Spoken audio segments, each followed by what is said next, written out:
They say some things are worth the wait. This 1970s Range Rover Classic sat untouched for half a century, gathering dust and stories until today. In this episode, we take one of the most iconic 4x4s ever built and give it the ground-up restoration it deserves.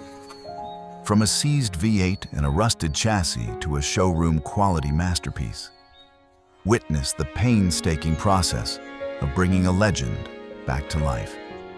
We're preserving the heritage while making sure it's ready for another 50 years on and off the road.